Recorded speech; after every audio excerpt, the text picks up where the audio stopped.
Laugh about everything, even the horrible stuff. Mention that my house was one of the 4 houses that got stoned by the CSX company in February. That was February 11th. And there was somebody came through, one of the CSX employees had a industrial strength snowblower that he drove through on the access road along that crosses the tracks right behind my house. My house is about 35 meters from the tracks. I've got a show and tell box of all the goodies that landed in my yard. Bitumen or asphalt, stones. These were actually in my house. They went through the windows. Here's a nice chunk of iron and a couple of spikes. Oh my God. These all were shot at my house, and I was lucky that only one window and storm window were broken. But some of my neighbors had one neighbor had 4 windows broken and the windshield of his car.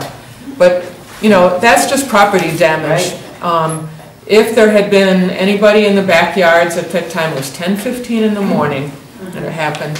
If there had been kids playing in the snow in the backyard, you know somebody would have gotten killed. My next door neighbor was the hero. He ran out, and John Farley, he's a retired police officer. When the guy paused to turn around, he ran out there and said, "Stop, you have to stop, you're going to kill somebody." And the guy stopped. There was a lot more stone. When we went to your backyard, there was a lot more stones. I mean, there was hundreds of stones in your backyard. Oh yeah, there were. I mean, I have pictures. I didn't want to do a PowerPoint, but I have, you know, those 5-gallon buckets like this. I have 4 of those filled with stones from my yard.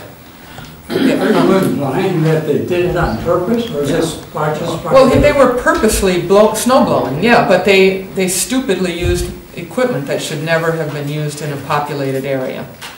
Okay, so it's just part of their operating procedure. Yeah. They were clearing the driveway. They were clearing the snow on the access road that they used to maintain the tracks. But not in retaliation. No, no. I hadn't done anything to them yet. So anyway, but I have been observing these trains, and I was quite interested in finding out whether there was Bakken crude coming through. That was one of my main reasons for figuring out all these codes. So I can pass this around. This is called, by the first responders and the railroad people, it's called the Orange Book. And it has all these UN numbers, which are for all of North America, and but primarily for Canada and the United States. These UN numbers are the ones that they put on those diamond-shaped placards. They call them placards. I usually call them tags, but anyway, so each time they're supposed to put one on every hazardous load. Every car that has anything hazardous in it. You don't have to put it on if the load is corn oil, apparently. But if it's anything that's hazardous in any way, it's placarded with a white or a red tag. The red ones are the flammable ones. Instead of calling them bomb trains, the railroad industry calls them highly hazardous, hazardous flammable trains, or something like that. Anyway, HHFTs. So what I found out, what I really wanted to say is that I found out, I watched, and does anyone want to see this? Did you want to see it, Ellen? Because it's the code, it spells out all the codes. And it's also available online. At the bottom of the handout, I have the URL for the Orange Book. The most common ones that are along the belt line, which is that one that goes around, it comes from the International Bridge from Canada, then it goes a little bit north through Black Rock, and then it goes east around through North Buffalo, through Parkside, and then it curves around behind Crescent Avenue, through Parkside, across Main Street into the east side, and then it comes south into South Buffalo. It goes right by the Trico building, right? Yes, it does. It goes right by the Trico building, That's the train that goes right behind my house, because I live on Crescent Avenue. So, right by the bridge, which Larry can tell you a little bit more about. Anyway, so here, I wrote down all of these. Butane, ethanol, caustic soda, sulfuric acid, chlorine, and hot asphalt are the most common ones that I've seen. This is not a scientific study. I couldn't watch it at night when it's too dark, and of course I didn't completely stop the rest of my life to watch trains. But my estimate is that at least one, sometimes two unit trains go through the neighborhood every day. And those are generally 1987, which is ethanol. So I gave these out so that you can read these tags and figure out what's in some of these trains. Then less common but still significant are these other ones that are listed here below. Hypochlorite solution, methyl methacrylate monomer, ferrous chloride solution, hypochlorine solution, and combustible liquid not otherwise specified, which is usually probably diesel fuel, and petroleum crude oil, 1267 is the last one. If you go onto this website and look for these guides, they tell you all the dangers. Now, most of these things the firefighters are told to stand back a half a mile if there's a fire. Half a mile. That's a huge swath of Buffalo. That would be, if there was a fire, it's pretty horrible. Chlorine, though, I mean, it's not petroleum crude, but it's a horrible thing. If there were a chlorine leak, even if it was only one car, they would have to evacuate 1 mile in every direction and 5 miles downwind.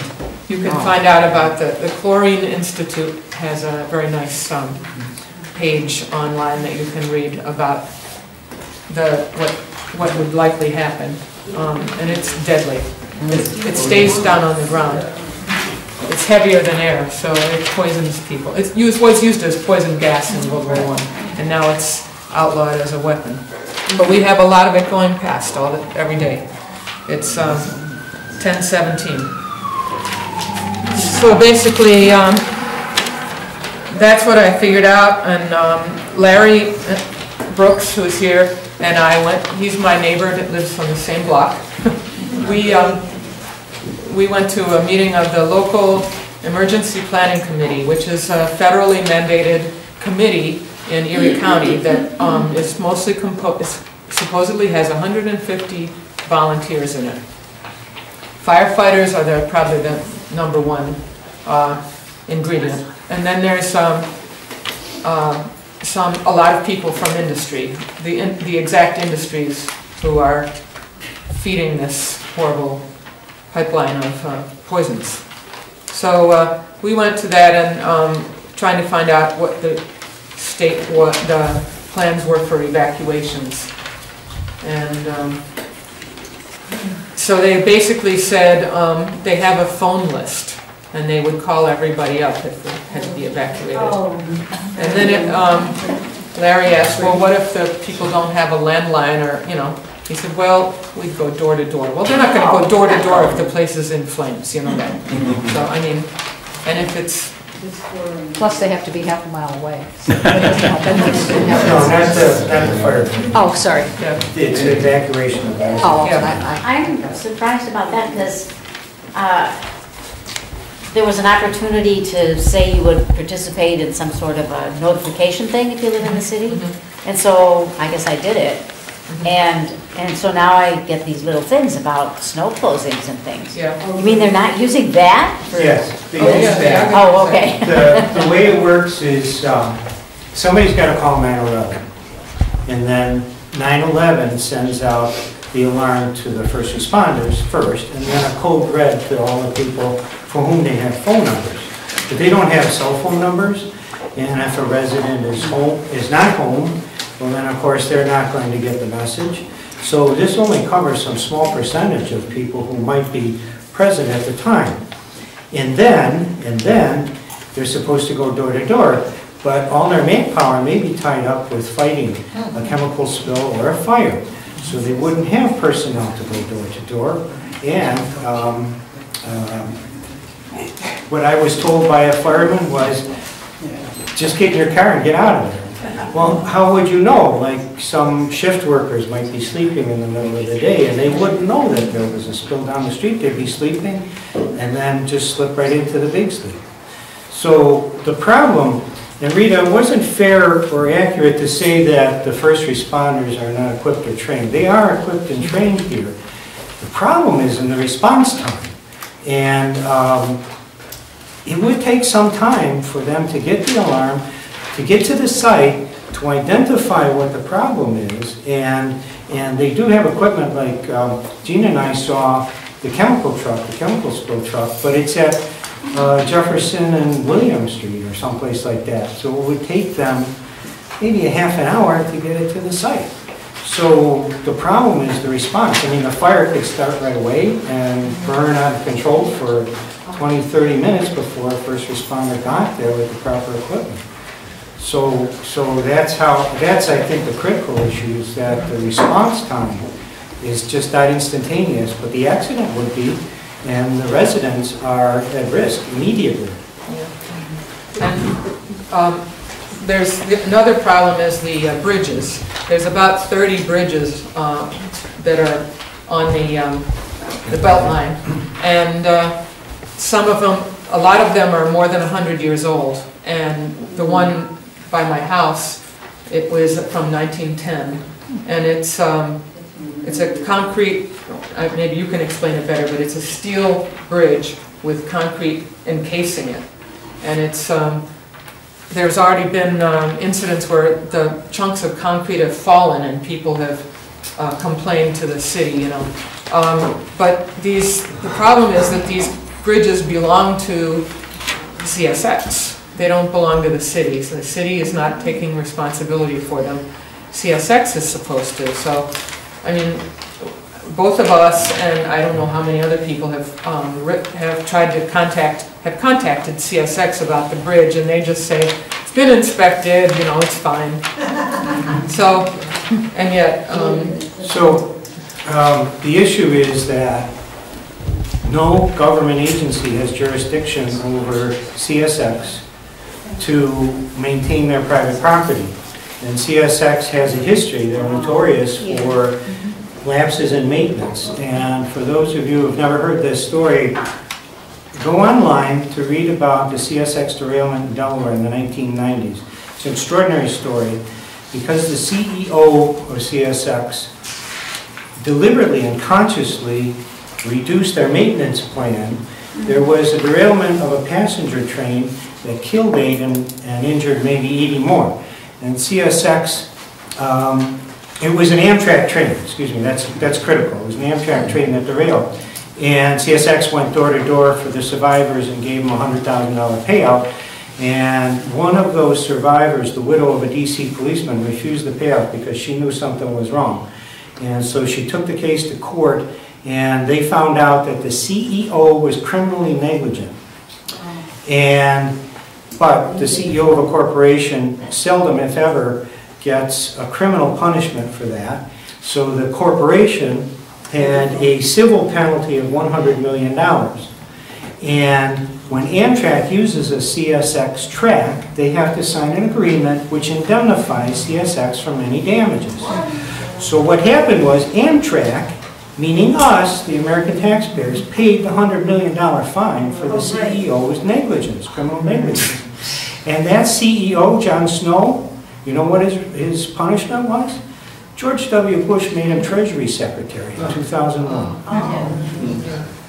So that's how CSX operates. They're criminally negligent, they have a long history of derailments and lapses in maintenance. And when I came back, I was in Boston when this actually happened. I came back the next day, and when I saw the damage to my house, I called the police.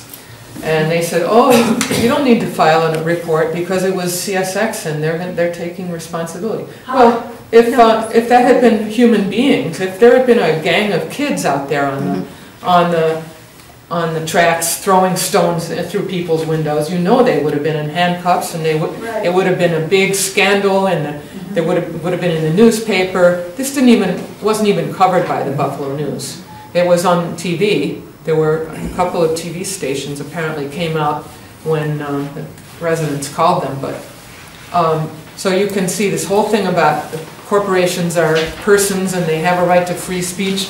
Well, if they have a right to free speech, they ought to be in jail, too. Well, yeah, I mean, that's the thing, if they are persons, then, you know, if you have those, you're given that, then why are they, I don't see any. I was furious, I mean, still am. Well, I had two questions, is one, is that when they have the, you know, when you're talking about their, the infrastructure and the trains and things like that, which are CSX, you know, responsibility, was this like the original land and things like that, was that a taking? You know, a lot of the like eminent domain, wasn't a lot of the railroads were created on lands that the government appropriated, you know, as eminent domain, so it was actually a public taking. I wouldn't know that history, but it goes back to the 1800s on the Beltline. Okay, all right. It goes back to the 19th century. Okay. Valerie? That used to be Amtrak rail, and they sold it to CSX, right? No, it was owned by New York Central and then Conrail. Conrail sold it to CSX. Oh, and then Amtrak was... Amtrak only leases tracks, they don't own Right, tracks. right. Oh, Conrail was a private company that ran railroads, Yeah. and they ran passenger train and... No. They allow Amtrak to use it from time to time. It's not currently used by Amtrak unless there's a problem on the rail line along the river. Oh. Sometimes we see a rail passenger train, but it's very rare. I think we need to maybe do, 5 or 10 more minutes of questions and then we'll move on. Go ahead. Sorry. What I'm thinking is we should let it play out and maybe take 5 minutes with everybody here at the end to Okay, just talk about it. Yeah, maybe the other speakers could. I'm basically done, so, I mean... No, thank you, Jean. Want my question? Yeah. I've attended like a D district for the police department meeting where there's like multiple block club leaders there. It would seem to me just always bringing up the train safety at that type of meeting. There's an A district, B district, C district. They all have meetings with the chief of police for that district. It would seem to me that if you just all said the same thing, you know, if we all said the same thing, we're worried about the trains, we want an evacuation plan that makes sense, and, you know, we want certain things in place. Like, why do they, Jefferson and William, isn't that right near the railroad tracks? I mean, why would you cite the first responder thing right where it might, you know, exploded in the half-mile radius? Why wouldn't you have, you know, strategic things happen? And we all ought to know where those first responder stations are, and et cetera, and have that be part of that block club push, because so many block clubs border or would be in that half-mile radius of a train. And we love our trains. We love our trains in Buffalo. I mean, it's part of our culture. It's part of, you hear them. It's part of the daily routine. It's like hearing church bells. So it's not something that's necessarily averse. It's something that makes our community prosperous and everything else, but it has to be safe. I mean, so the fire truck is placed there because it's equidistant to, it's in the very center, geographic center of the city. So it's equidistant from like the South Buffalo industrial zones and so on. That was their thinking. that's our strategy. You want to call on people? Yeah, I think you were probably next. Yeah, I just had a problem with 2 of the suggestions about what you can do, 5 things to do. And one of them said use alternative energy, you know, but I gather that those trains are, that's not oil for us, it's being shipped away, so that's one thing. And the other thing is to try to get them to reroute the tracks, and I assume that wherever tracks go, they go through towns. And so you really, it's probably correct to be trying to reroute the tracks as opposed to just stop them from coming through. Because if you reroute them, you're just going to send them to someone else's town and burn up the people in that town, right? I'm asking, I don't know. I don't know there's one weird thing about the Beltline, which is that it's really, there are no destinations on the Beltline. You know, in other words, it just loops around like this. The there's the northern route and there's the eastern route, and the Beltline just loops around. I mean, it's like a turnaround, or like a... But there's a restaurant. To, you know, you causing this problem is you put it on the solution, have it go along with the train. There's good. Diane was next. I'm just wondering, the first responders, do they know what is coming through on a daily basis? Are they? Yeah, they do get some. I mean, they have a general idea. They don't do counts like Gene did, but they have a general idea, and they're trained for butane and chlorine and all of that. But again, by the time they get to the site and assess it and figure out what it is in there, lots of people could die. Right. And one thing I wanted to mention is that when I talked to the, after my house was stoned, I talked to one of the CSX people from Tonawanda, where they have an office, and I said, and you know, I'm concerned about the stuff you're bringing through here, like especially the petroleum crude oil, and he says, oh no, we don't send any of that through on the Beltline. And I said, hey, guess what, there's some passing by right now, I can see it from my window. 1267, isn't that petroleum crude oil? But, so the guy, they lie too. You're not supposed to know that fact, right? Larry was next. The railroads have been operating like this for over 100 years, and we have not had Lake Magnetic disaster. I think what they're carrying has changed. And the rules and regulations are written for other loads. Now, I think what we have to do is make it clear to the legislature and to the regulators that something has changed. And we have to take that into account because we are exposing people to unacceptable risks this way. That makes sense. I'm convinced, and I think the evidence is in. So I think one of the questions is, how do we promote and draw in a larger segment of the public? The fracking movement was really great. You know, people who otherwise, including myself, wouldn't have known too much about it. Are there plans to like make signs? Bomb train is a very catchy phrase, and I think it would have people asking questions and creating forums around the state. Is there any plans like with the Sierra Club or with the Peace Center to make signs, bomb trains in your town, you know, well, things like that? I have a problem with the term bomb trains because, yeah, it's so, it sounds like go out and bomb the train. Yes. You know, and then the other thing is that my son told me that the guys that do the graffiti on the trains, they call it bombing. They call it bombing the trains. So there's, you know, in other words, I didn't like the flyer. I mean, I don't mean to be critical, but I think next time we do flyers, we have to change that. We're talking about what a terrible disaster this would be if it happened accidentally, but in case we haven't thought about it, this could be done intentionally. And I wonder who is considering the fact that this is a national security issue. We hear about ISIS and terrorists on the news every night. And I assume that some governmental agency is gauging that risk and taking preventative measures. This would be, unfortunately, a very easy way to hurt a lot of people intentionally. Yeah, that's a good point. And they do give lip service to that in their website for the local emergency planning committee, LEPC. And Larry and I are going to go talk to the county emergency management people later on this week too. So we're trying to make the rounds and meet the people who are supposed to be responsible for taking care of this stuff. Yes. I'd rather hope that there's something that can help prevent these disasters, but in case something does happen, I was just wondering, is there maybe a flare system that you could, emergency response could send up and say, hey, find out what's going on. This is really a disaster here. You know, don't come until you listen. Don't do something until you find out from your radio or whatever it might be about what's really going on. I don't know. Is there something like that? Radio or alarm, like one of those sirens that they used to have for bombings? In the south, they have tornado warnings like that. Yeah. Yes, I Yeah, I mean, I'm sure that the television stations would run the same thing, you know, if it crawls like they do for the hazardous weather alerts. Get in your car and drive away.